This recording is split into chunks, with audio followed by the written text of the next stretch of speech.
The Duke collapsed at his own ball, and every lord in the room froze. Only the housemaid moved, kneeling beside him with a copper coin and a steady whisper. What no one knew, she had been waiting 2 years to stand over him like that, and the bargain he was about to offer her would change both their lives forever. The crystal chandeliers of Oakhaven House blazed like 100 small suns, throwing trembling light across the polished marble floor. Outside, a thick London fog pressed against the tall windows, but inside, the air was warm with perfume, beeswax candles, and the soft hum of a string quartet. Carriages had been arriving at the gas-lit curb since 7 o'clock, and now, just past 9, the grand ballroom of the Duke of Pemberton was packed with the cream of English society. Lords in black tailcoats and crisp white cravats spoke in low, important voices. Ladies in silk gowns of plum, ivory, and pale blue floated past on the arms of their husbands, their hair pinned with pearls and their cheeks flushed from the heat of the room. A footman in green livery moved between them with a silver tray of champagne flutes. The whole evening had been arranged for one man, and one man only. Duke Silas Ashford, 27 years old, had come home. For 3 years he had been gone, charting islands no Englishman had ever set foot upon, dragging his name across the front page of every paper from Bristol to Edinburgh. The newspapers had crowned him the modern Magellan. Mothers spoke of him to their daughters, old admirals raised glasses to him in their clubs, and tonight, at last, he stood at the top of the wide marble staircase in a deep blue coat with brass buttons, his dark hair brushed back, his sun-browned face a strange contrast to the pale gentry below. A hush spread across the ballroom as he lifted a crystal flute of fine Spanish sherry. "My friends," he began, and his voice carried easily, the way a captain's voice carries across a deck. "I have crossed 3 oceans and walked through forests that have no names. I have slept beneath stars our maps have never charted. But I tell you tonight, with all my heart, there is no welcome in this wide world to match the welcome of one's own country." He stopped. For a half-second, no one noticed. He simply paused, as though searching for the next word. His glass tilted a little in his hand. Then his face went the color of old parchment. "Forgive me," he said, very quietly. The crystal flute slipped from his fingers and shattered on the marble.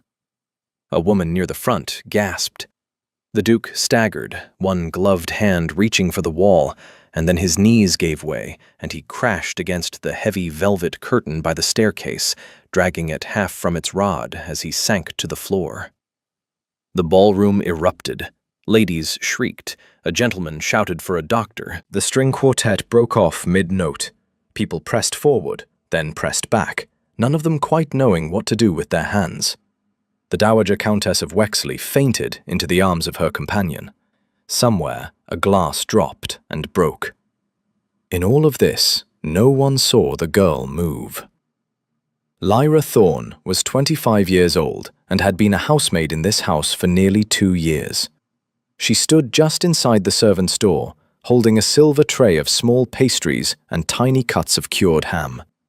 Her dress was plain black wool, her apron stiff white linen, and her brown hair was pinned tight beneath a small white cap. No one had looked at her all evening. No one ever did. But when the Duke fell, her tray dropped from her hands without her even thinking about it.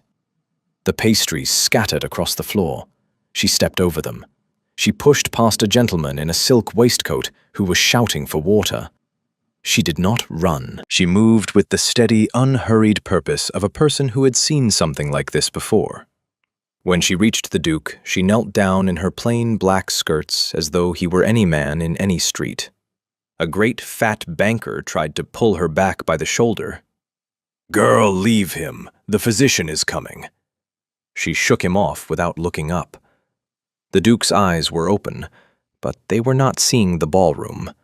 They were rolling slowly, as if he were watching something far away. His lips had gone a strange shade of blue at the edges. A thin line of sweat ran down his temple. Lyra reached into the pocket of her apron and drew out a small, dull copper coin. She placed it carefully against the side of his neck, just below the jaw, and pressed.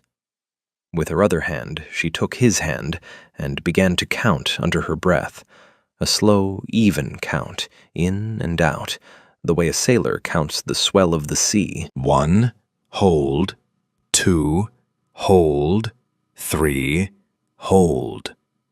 The Duke's chest, which had been heaving in short, panicked jerks, began to slow. His blue lips parted.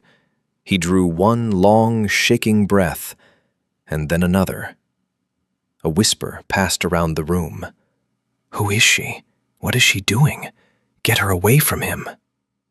But the Duke, with the last clear thought left to him before the darkness took him, turned his head a quarter of an inch and looked straight at Lyra, his eyes focused.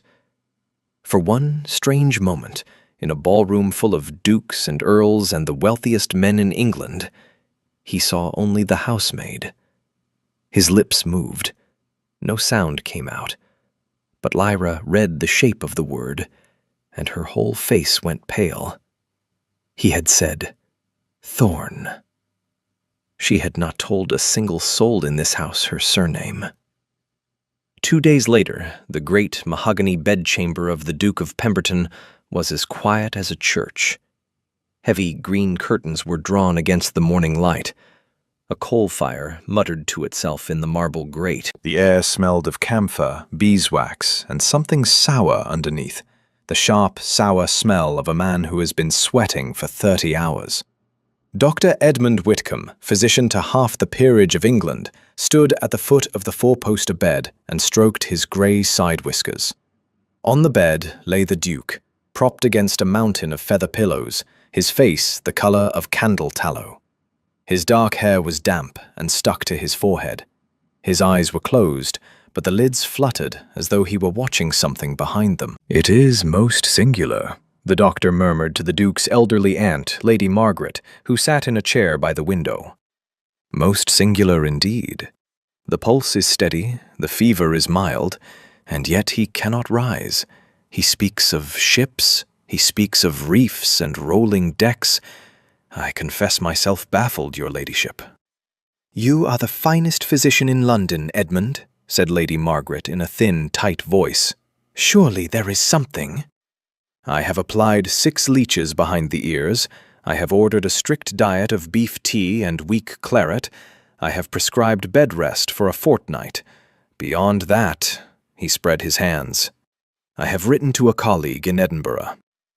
A small, dry sound came from the bed. The Duke had laughed, or tried to.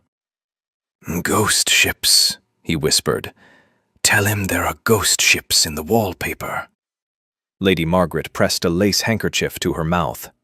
The doctor cleared his throat, snapped his black bag shut, and bowed himself out of the room, promising to return in the evening. Lady Margaret rose, kissed her nephew's damp forehead, and followed him, dabbing at her eyes. The door clicked shut, the fire popped. For a long minute, nothing moved. Then the small servant's door behind the wardrobe opened on its silent hinges, and Lyra slipped through, a brass coal scuttle on her arm. She went first to the grate, knelt, and made a small show of stirring the coals with the iron poker, in case anyone came back. Then she rose, crossed to the bed, and looked down at him. The Duke had opened his eyes.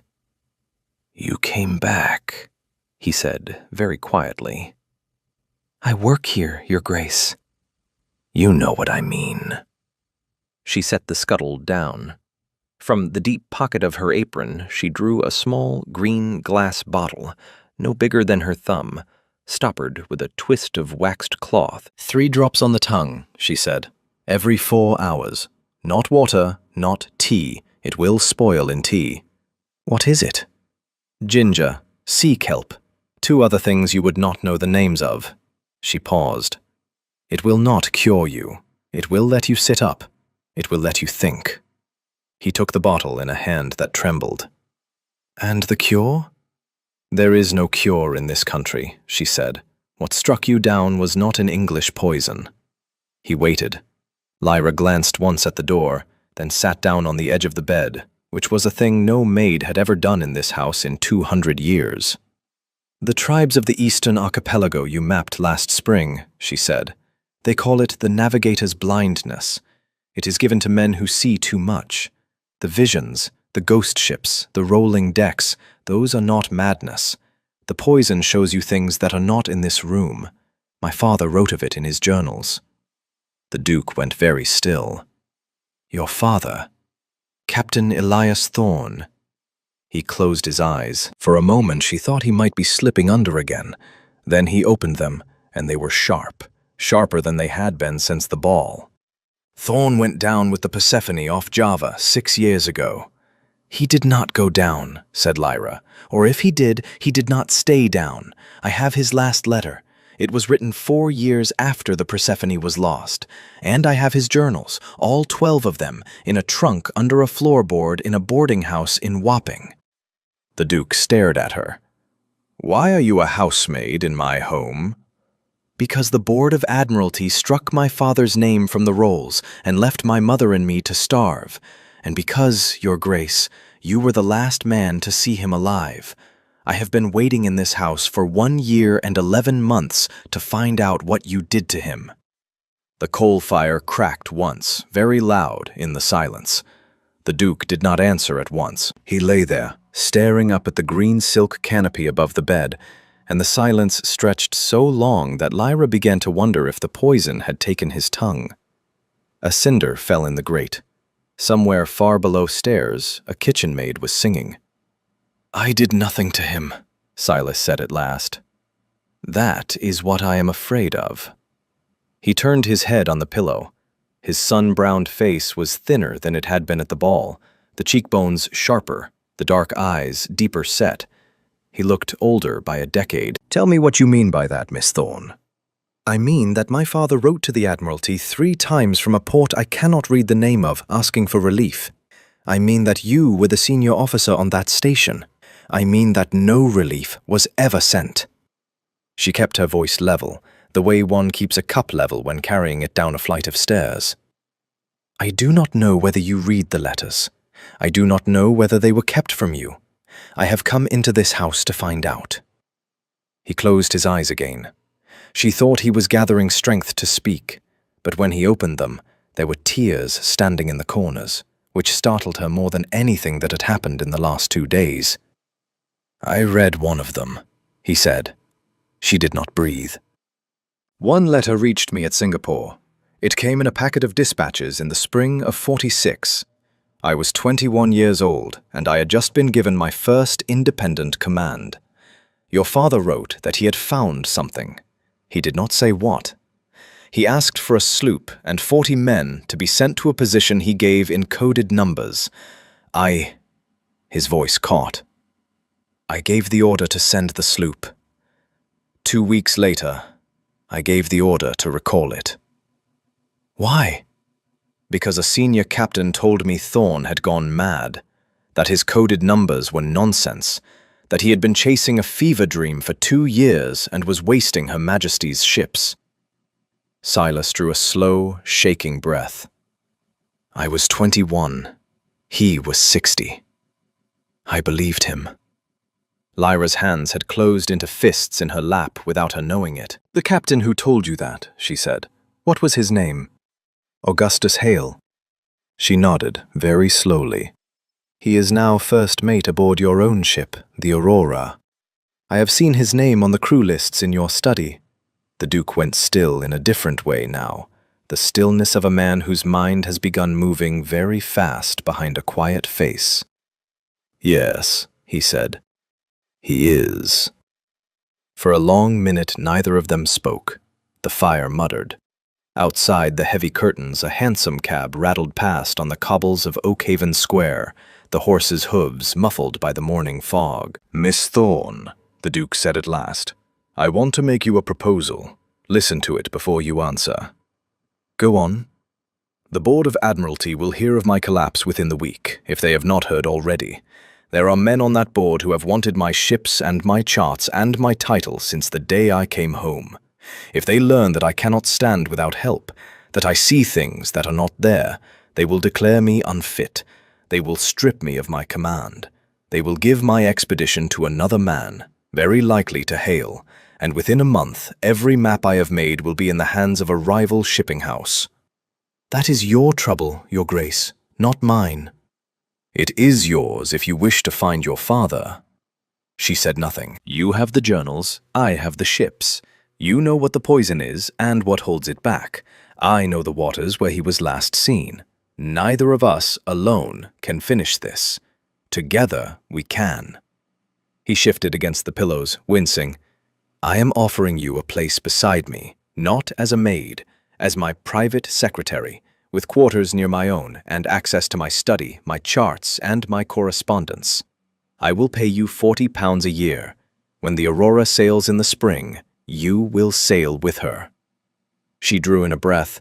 £40 was 4 times what she earned in this house. Your Grace, a young woman as a duke's private secretary, living under his roof.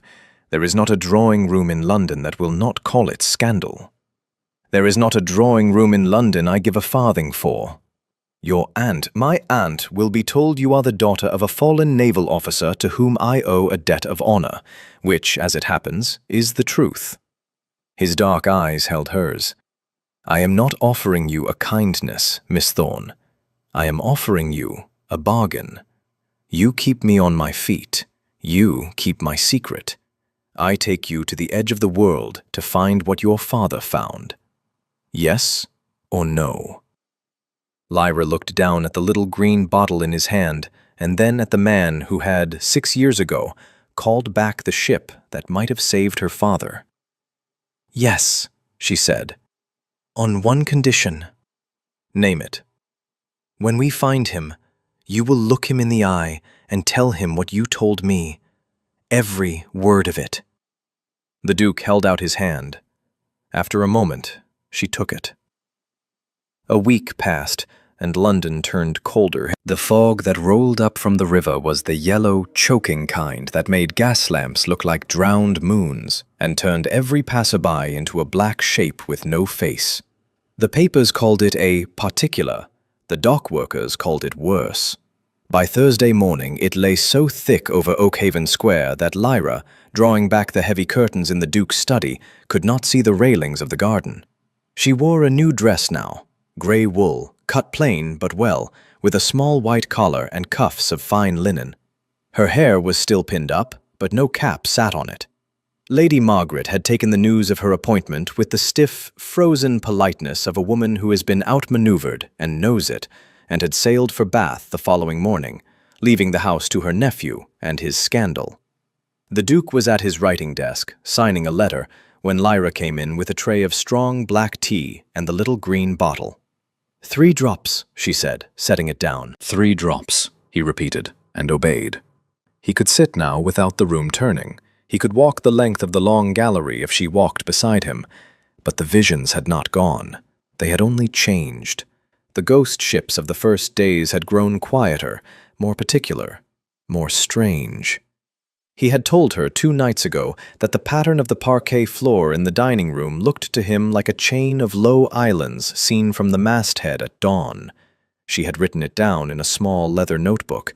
She did not yet know why. We must go to the docks today, he said, folding the letter. I have had word from a man named Pegg. He keeps a chandler's shop near Wapping Stairs and has done business with the Aurora these 8 years. He will not put what he knows in a letter. Are you well enough? No, he said, but it cannot wait. Hale has been seen twice in a coffee house in Mincing Lane in the company of a gentleman called Vivian Crowe. Who is Crowe? A shipping magnate. 2 of his vessels are loading for Java this month. If my charts reach his hands, he will be in the Eastern Archipelago before I have raised an anchor. She nodded and went to fetch their coats. They took a hansom cab from the rank in Park Lane. The Duke wore a long black greatcoat with the collar turned up and a low-brimmed hat that hid most of his face. Lyra wore a dark blue cloak over the grey dress, the hood drawn forward. They did not speak as the cab rolled east through Holborn and down towards the river, and the city changed around them as it went. The wide white squares of Mayfair, the busy print shops of Fleet Street, the narrowing lanes of the old city, and at last the close, dirty, sour-smelling streets of the docks, where every second house was a public house and every third man was a sailor. The cabman stopped at the end of Wapping High Street and would go no further. They paid him and walked. It was here that the trouble began. The fog at the river was different from the fog in the squares. It came off the brown water in slow, heavy rolls, and it carried with it the smell of tar and rotten rope and the bitter coal smoke from 100 steam packets moored along the wharves. Silas walked steadily for perhaps 100 yards. Then he stopped. "What is it?" she said. He did not answer. He was staring at the cobbles in front of his boots, as if the street had fallen away. Silas. She had never used his name before. It came out of her mouth before she could catch it. He looked up at her with eyes that were not quite focused, and she understood at once. The toxin had found something here. The fog, perhaps, or the salt in the air, or the closeness of the water. Whatever it was, he was seeing it again. "There is a reef," he said quietly. 3 points off the starboard bow. Black coral. We must come about." She took his arm and slid it through her own, as though they were sweethearts strolling out on a winter morning. To anyone watching, they were a young couple lost in the fog. She felt the tremor in him through the wool of his sleeve. "Lean on me," she said into his ear, very low. "Walk where I walk. There is no reef. There is a coil of rope on your left and a cart on your right. Step over the rope. 3 paces. Now 4. He went where she steered him. A pair of dockhands carrying a crate of tea between them passed on the other side of the road and never looked twice. Peg's chandlery was a narrow doorway between a sailmaker's and a public house called the Prospect. The bell above the door clanked as they entered. The shop smelled of pitch and hemp and pipe smoke. A small, wiry man with one milky eye looked up from behind a counter heaped with brass fittings. He saw the Duke. His face went grey. "Your Grace," he whispered, "you should not have come. Hale was here yesterday. He knows you are alive." They left Peg's shop with their heads down and their secret heavier than when they had come in. Hale had not only been there, he had bought 3 things, the chandler said in a hoarse whisper over the brass-fitting counter. A length of best manila rope, a bullseye lantern, and a brace of pistols with powder enough for a small war. He had paid in gold sovereigns and had asked, very quietly, whether anyone had seen a young brown-haired woman in the company of the Duke. Peg had said no. Peg had then locked his door for the first time in 15 years. By the time the hansom cab brought them back to Oakhaven Square, the gas lamps were being lit along the railings, and a thin, cold rain had begun to fall. Silas was steady on his feet again, the visions having loosened their grip the further they got from the river, but his face was set in a way Lyra had not seen before. "He means to come tonight," he said as they crossed the hall. "He cannot leave the journals in this house another day, not now that he knows I am alive to read them." "Then we must not be in this house tonight." "No, we must not." They moved quickly after that. Lyra packed a single carpet bag with the things that mattered, a change of linen, her father's last letter folded inside a Bible, the little green bottle and 3 spares she had prepared in the still room. Silas went to his study and emptied a hidden drawer beneath the writing desk, drawing out a leather portfolio bound with black ribbon. The journals of Captain Elias Thorne were inside it. He had moved them from her boarding house in Wapping the morning after she had told him where they were, with her permission and her thanks. By 10 o'clock, the house was quiet. The footmen had been sent to their beds early. The cook was asleep in her chair by the kitchen range. Silas had told his butler that he would not be disturbed before noon, and had locked the study door from the outside, leaving a single candle burning in the window as though he was still at work. They were not at work. They were in Lyra's small room at the back of the 3rd floor, fully dressed, listening. The clock on the landing struck midnight. At 10 minutes past, a sound came from below. It was the smallest possible sound, a soft scrape, the kind a knife makes when it is being slid between a sash window and its frame. The scullery, Lyra thought. They had come up through the area steps. She put her hand on Silas's wrist. He nodded once. He had heard it too. They did not run. They had agreed not to run. Running in a house full of stairs and uncarpeted boards was the surest way to be caught. They moved instead, in their stockinged feet, along the back corridor and down the narrow servant stair, the one with the green baize door at the bottom.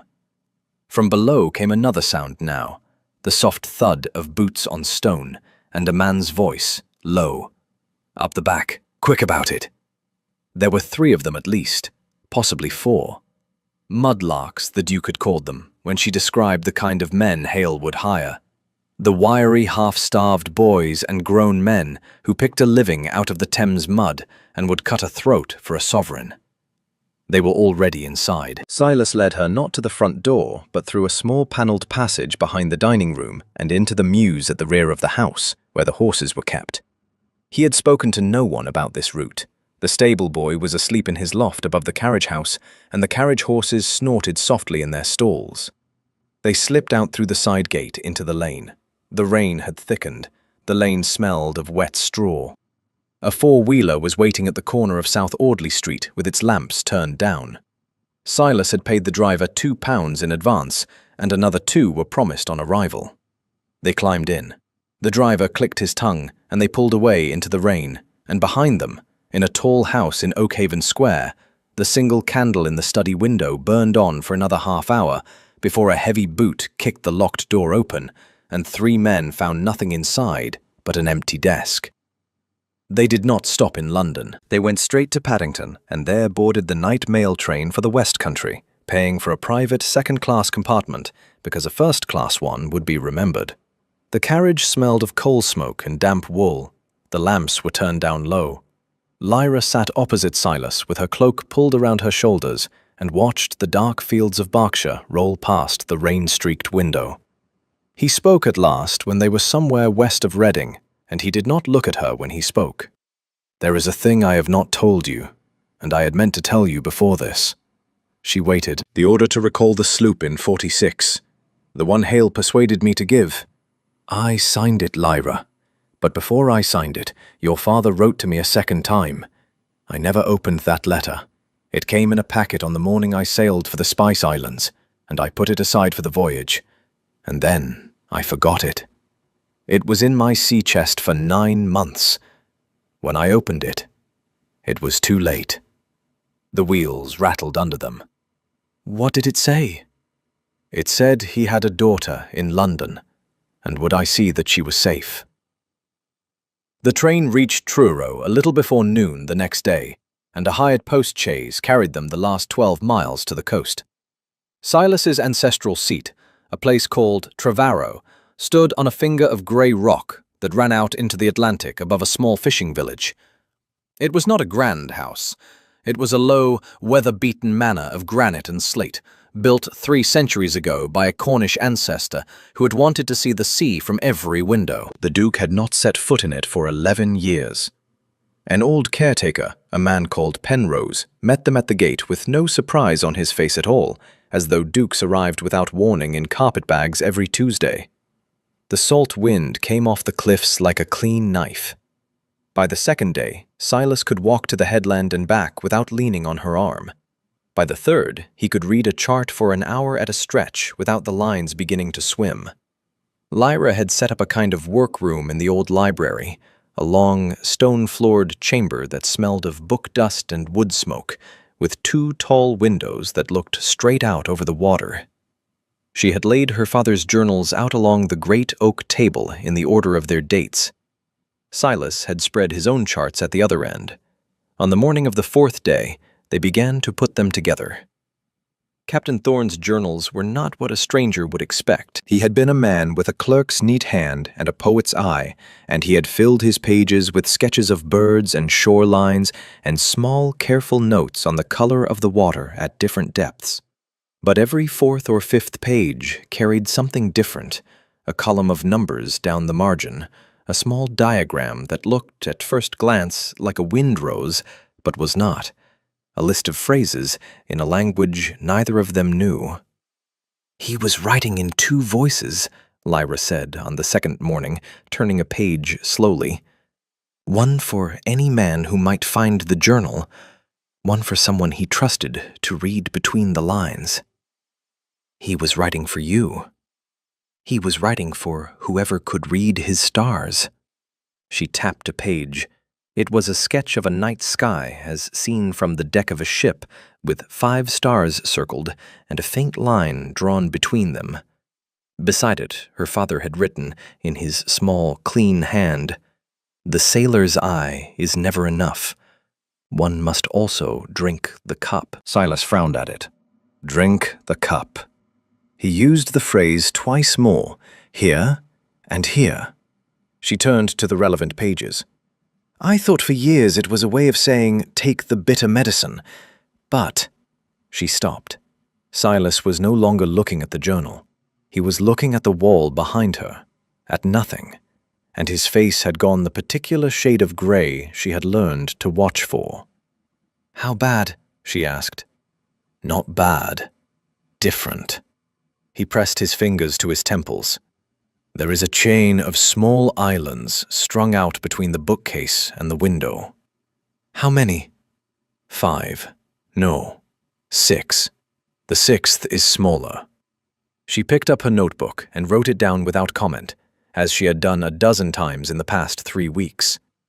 Then she turned back to her father's page, with the 5 circled stars and the line drawn between them, and she went very still. "Silas?" "Yes?" "How are they arranged, the islands?" He told her. 3 close together in a curve, then a gap, then 2 more in a straight line, and a smaller one set apart to one side. She turned the journal around and slid it across the table. The 5 circled stars on her father's page were arranged in exactly the same pattern. 3 in a curve, a gap, 2 in a line, and a smaller star set apart to one side. For a long moment, neither of them spoke. The wind moaned against the window glass. A gull cried somewhere below the cliff. "It is not a poison," Lyra said slowly. "Or it is, but that is not what it is for." "Drink the cup," Silas whispered. "The tribes did not curse you. They marked you. They gave it to men who had seen too much because they wanted those men to carry the chart inside their own eyes, where it could not be stolen and could not be sold. My father—" Her voice caught. "My father must have taken it himself. He must have drunk the cup. That is why his letters made no sense to the Admiralty. He was not mad. He was writing down what he saw." Silas sat down very slowly in the chair opposite her. "Then the visions are coordinates. Triggered by something. Salt air, fog, the altitude of the cliffs. We will not know what until we have charted every one of them against your own positions at sea. It would take weeks. It will take 3 days. I have his key. He left it in the back of the 12th journal, in a letter to me he wrote and never sent. I did not know what it was for until this moment." She slid a folded paper across to him. It was covered in her father's small, clean hand, columns of numbers paired with phrases. Black coral, 3 points off the starboard bow. A chain of low islands seen from the masthead at dawn. And so on, down the page, each phrase tied to a precise latitude and longitude. Silas looked up at her, and for the first time since the ball, he smiled. They worked through the rest of that day and far into the night. By the time the candles had burned down to stubs and a cold gray dawn was creeping over the Atlantic, they had a map. Not a perfect one. There were gaps where the visions had not yet come, and there were 2 phrases of Captain Thorne's that did not match anything Silas had seen. But the shape of the thing was there now, on a great sheet of cartridge paper spread across the oak table. A chain of islands lying some 400 miles east-southeast of a known group already on the Admiralty charts, with a deep water channel between them that was marked on no chart in England. It was, Silas said quietly, the find of the century. It was also, he said an hour later over a cup of black coffee in the cold kitchen, worth a fortune to any man who could reach it first. They left Trevorrow that afternoon. Penrose drove them down to the village in a small open trap, and from the village, a fishing smack took them around the headland to Falmouth, which was a busier port than the little harbor below the house, and the place where the Aurora was at her mooring. The wind was fresh from the southwest. The water was the color of pewter. Lyra sat at the stern with the folded map inside her bodice against her ribs, and Silas sat in the bows with his face turned into the wind, looking, for the first time in weeks, like a man who knew what he was doing. The fishermen put them ashore at a small wooden jetty on the unfashionable side of the harbor, where bonded warehouses crowded along the quay, and the smell of tar and spices was thick in the air. They had agreed on the way that they would not go straight to the Aurora. They would go first to a small inn called the Pendennis Arms, where Silas's old sailing master, a man called Joss Carrick, kept a room above the bar whenever the ship was in port. Carrick was a Falmouth man, 63 years old, and had taught Silas to read a chart when Silas was 14. If anyone aboard the Aurora had stayed loyal, it would be Carrick. He was waiting for them in the back parlor of the Pendennis Arms, a great brown weathered man with a clay pipe and a sea coat the color of wet rope. He stood when they came in. He looked at Silas, then he looked at Lyra, then he looked back at Silas, and a slow grin came over his face. "So she's the one," he said. Peg sent word. "Carrick, how bad?" "Bad enough. Hale has the ship under a forged commission signed in your name. He sails on the morning tide for Java with a hold half full of trade goods and a sealed packet from a gentleman in Mincing Lane. Crew of 40. 16 of them are his own men, brought aboard in the last fortnight. 24 are yours." "Will mine fight for me?" "To the last man, your grace. They have not been paid since you took ill, and Hale has told them you are dead in a madhouse in Surrey. Show them you are neither, and they are yours." Silas drew a long breath. "Then we go now." They went down to the quay in the late afternoon, when the light was already beginning to thicken, and a curl of sea fog was creeping in past the castle. Carrick walked on Silas's left. Lyra walked on his right. He needed neither of them for his feet now, but he kept her arm linked in his all the same, and she understood why. Whatever was about to happen on that deck, he wanted every man aboard to see her standing beside him from the moment she came into view. The Aurora lay at the third mooring, a 3-masted bark with her hull painted black and a thin gold line running the length of her gunwale. A gangway ran down to the quay. 2 men stood at the foot of it with marlin spikes in their belts, Hale's men. Carrick walked straight up to them as though he had every right in the world, which, as second in command under the lawful captain, he did. The 2 men stepped aside. They had not expected Carrick to be alone. They had certainly not expected Carrick to be followed by the Duke of Pemberton, alive and on his feet, with a woman on his arm. By the time they reached the quarterdeck, the cry had already gone up. Men were boiling out of the forecastle. Some had hammers, some had knives, most had nothing but their fists. The 24 did not need to be told which side they were on. They saw their captain, and they roared. Hale came up from the great cabin with a pistol in each hand. What followed was sharp and ugly and very short. A scuffle broke out at the foot of the mainmast, where 4 of Hale's men had been coiling a cable. Lyra, who had spent her childhood on the docks of Wapping, waiting for a father who never came home, saw the cargo net hanging from the yardarm above their heads, and remembered, in a single clear thought, exactly which line held it. She slipped Silas's arm, ducked across the deck, and cut the line with the small knife she carried in her boot. The net came down on the 4 of them like a wet blanket on a candle. Silas met Hale at the break of the quarterdeck. They had been friends once. There was no friendship in it now. A pistol cracked, and the ball went wide into the rigging. Silas closed the distance before Hale could fire the second. They went down together against the binnacle, and when they came up, Silas had Hale's own cutlass in his hand, and Hale had his back against the rail. "For Thorn," Silas said, very quiet. Hale dropped the second pistol on the deck. The cheering had not yet died on the deck of the Aurora when the boats came. Lyra saw them first. She had climbed onto the rail by the mizzenmast to watch Carrick's men bind Hale's wrists behind him, and from that vantage she had a clear view across the harbor to the customs quay. 3 longboats were pulling smartly across the water from the direction of the castle, each flying a small blue ensign at the stern. The man in the bow of the leading boat wore the cocked hat and gold-laced coat of a senior officer of the Board of Admiralty. "Silas!" He turned at her voice.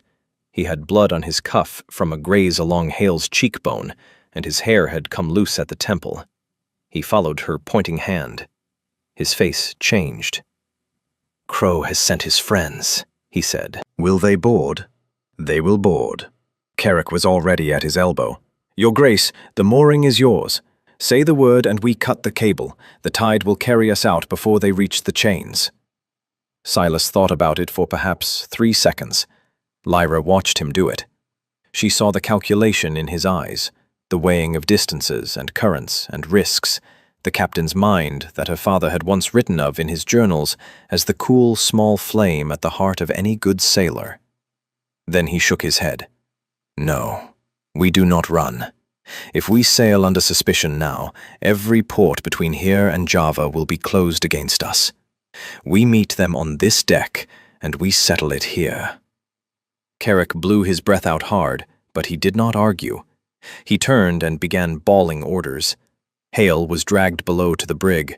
The crew was sent to look like a crew, coiling lines and standing easy and not, on any account, brandishing the marlin spikes that had been in their fists 90 seconds ago. By the time the first longboat bumped against the Aurora's side, the ship looked like any other lawful vessel on the morning tide. The man who came over the rail was Admiral Sir Hubert Lestrange. Lyra had heard his name in Silas's study a dozen times. He was a thin, grey man of 60, with a long jaw and the kind of pale, unblinking eyes that gave away nothing of what went on behind them. 2 captains came aboard behind him, and 4 Marines in red coats with muskets shouldered. "Pemberton," the Admiral said. He did not say, "Your Grace." "We have had word that you are unwell." "I have been unwell. I am no longer." "There are men in London who say otherwise." "There are men in London," said Silas evenly, "who would say I had 3 heads if it meant getting their hands on my ships." The Admiral's pale eyes moved past him and came to rest on Lyra. She was still standing by the mizzenmast in her grey dress, with her cloak about her shoulders and her hair coming down from its pins. She did not lower her eyes. She had not lowered her eyes to a man like this in 2 years. "And the young woman?" "My private secretary. Her name is Miss Lyra Thorne, daughter of Captain Elias Thorne, formerly of Her Majesty's sloop Persephone." A small thing moved at the corner of the Admiral's mouth. Not quite a smile.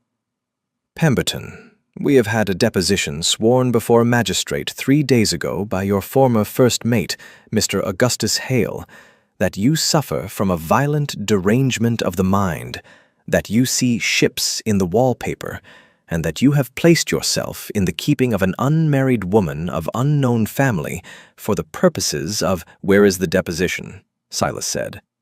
"In my coat." "Then I will save you the trouble of reading it. Mr. Hale is at this moment in the brig of this ship under guard, having attempted to put to sea under a forged commission bearing my name. The man who suborned him is a shipping magnate of Mincing Lane called Vivian Crow. I will swear that on a Bible before any magistrate you care to bring me." The Admiral was silent for a long moment. "That is a serious charge, Pemberton. I make it seriously. And the lady?" Silas reached out his hand.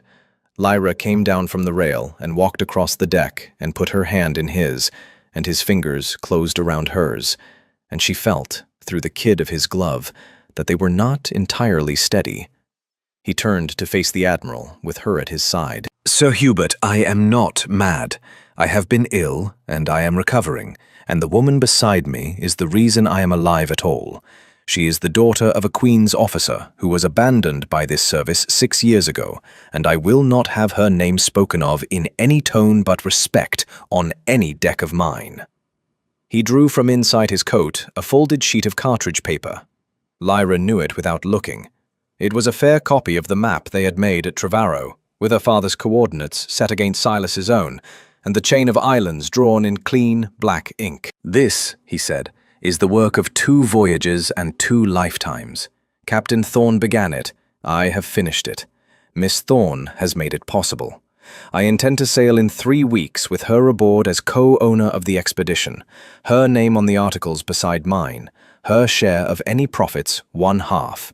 If the board has an objection, the board may put it in writing, and I will answer it from the Spice Islands." The Admiral looked at the map for a long time. Then he looked at Silas and at Lyra, and at the deck of the Aurora and the 40 quiet men standing at their stations. "Send Mr. Hale up in irons," he said at last. "I will take him with me. The rest is your affair, Pemberton. Godspeed." 3 weeks later, the Aurora slipped her moorings on a morning of high white cloud and a steady wind from the northeast. The whole of Falmouth seemed to have come down to watch her go. Word had travelled, the way word always travelled in a port town. The Duke of Pemberton was sailing east again, and there was a woman aboard whose name was on the articles, and an admiral of the board had stood on her deck and saluted her captain. Half the gossip of England had gathered on the quay in clean shawls and Sunday hats to see the thing for itself. Lyra stood at the rail on the quarterdeck and watched the land begin to slide away. She wore a coat of dark blue wool cut for the sea, with horn buttons and deep pockets, and a small black bonnet tied under her chin. Her father's last letter, much folded, was sewn into the lining over her heart. She had finally answered it that morning. She had written her reply on the back of the same paper, in her own small, clean hand, and she had told him she was coming. She did not know whether he would ever read it. She had written it anyway. The houses of Falmouth shrank to the size of children's blocks. The grey castle on the headland passed by on the larboard quarter. The cliffs ran on for a while, dark and broken, and then they too began to fall away into the blue distance, and there was nothing on any side of them but open water and the long curve of the world. Carrick had the deck. He was a different man at sea, easy in his shoulders, a quiet smile in the corner of his eye, calling out his orders in a voice that did not need to be raised. The crew moved about their work with the steady cheerfulness of men who have been paid in full and know their captain has come home to them. Below in the brig, there was no Hale. Hale was in Newgate, awaiting trial, along with Vivian Crowe of Mincing Lane, whose 2 ships had been seized at the Pool of London the week before, on a warrant sworn by the Duke of Pemberton himself. Silas came up the companion ladder a little after noon. He had been below at the chart table, but he had not come up to give an order or to study the wake. He came up because he wanted to stand beside her, and she knew it before he reached the rail, and she made room. "How is your head?" she said. "Clear. No reefs in the bookcase?" "No reefs at all." He looked out over the water. "It is the strangest thing. The visions are gone. I had thought, when we sailed, they would come back. They have not." "They will not. Not unless you drink the cup again." He turned his head and looked at her sideways. "Should I?" "Not yet. There are coordinates enough on that chart to take us where we are going. If we need more, you will know it." He nodded slowly. For a while, neither of them spoke. The bow lifted to a long Atlantic swell and came down again with a great soft hiss of spray. A gull, the last gull of the English coast, hung above the mainmast on a held wing, and then peeled away and was gone. He reached into his coat and brought out a small object wrapped in a square of dark green velvet. "I have a thing for you." She took it. She knew the shape through the cloth before she had unwrapped it. A silver sextant, very old, with the maker's name and a date engraved on the brass arc. Ashford, 1798. It had belonged to his father, who had taught him, and to his grandfather before that. "Silas, I cannot." "You can. You will use it better than I have." "This is the most precious thing you own." "Yes," he said, "and so I am giving it to the most precious thing I have found." She did not answer for a moment, because her throat had closed. She turned the sextant over in her hands. The brass was warm from his pocket. She thought of her father, standing on another deck, on another sea, looking up at the stars and writing them down in his small, clean hand for a daughter he might never see again. "Silas, there is something I have not told you." He waited. "The night of the ball, when you fell. The poison in your glass was not put there by Hale. Hale knew it was coming. He did not pour it." "Then who?" "My father." She watched his face. He did not move. "He sent it home 4 years ago in a sealed packet to a friend in Wapping, with instructions that it was to reach the cup of the first English captain who came home from the Eastern Archipelago, bearing a chart of the islands he had not been allowed to return to. He believed, you see, that the only way to prove what he had found was to mark another man's eyes with it. The friend was my mother's brother. He gave the packet to me before he died. I carried it into your house in the pocket of my apron for 1 year and 11 months before I used it." The wind ran in the rigging above them. A long, slow minute passed. "Lyra, you poisoned me." "I marked you, as he was marked. I did not know then what it truly was. I thought it would kill you slowly, and that I would watch." "And now?" "And now I am standing beside you on the deck of your ship with your father's sextant in my hand, sailing east to find mine." He looked at her for a long time. Then, very slowly, he began to smile. "Miss Thorne," he said, "the deal we made in my bedchamber was the strangest bargain in the history of England, and I would not trade it for the crown." The Aurora dipped her bow to the open sea, and the horizon, blue and clean and without end, opened before them.